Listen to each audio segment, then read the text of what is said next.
budget for 2025-26 was presented 8 weeks ago. Today, nobody talks about the budget because, as we pointed out in that debate, it did not help anybody except the 3.2 crore income taxpayers. All other sections of the people are in the same situation.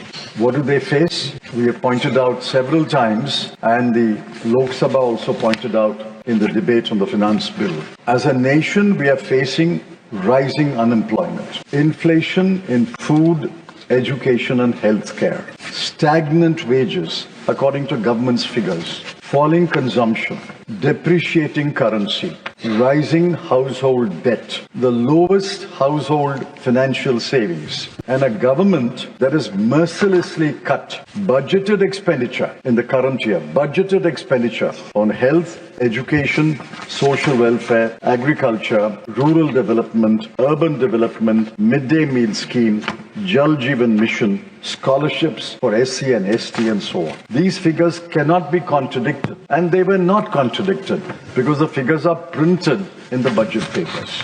We asked several questions, and I'm sorry to say, we got no answers. When this government assumed office on May 2014, the fiscal deficit at the end of the previous year was 4.5%.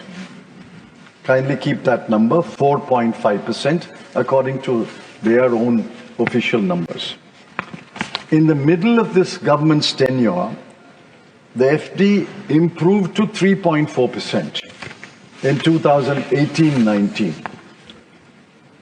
But at the end of 24-25, it will be 4.8%.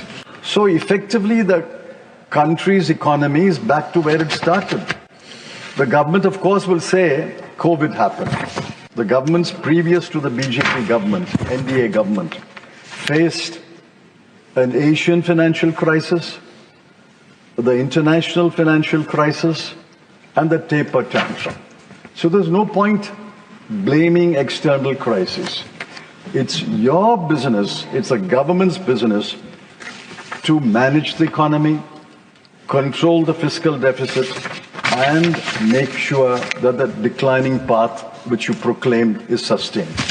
The government's grade is fail with a capital F. India must stand with the sane voices, and do everything, collective action, to prevent a tariff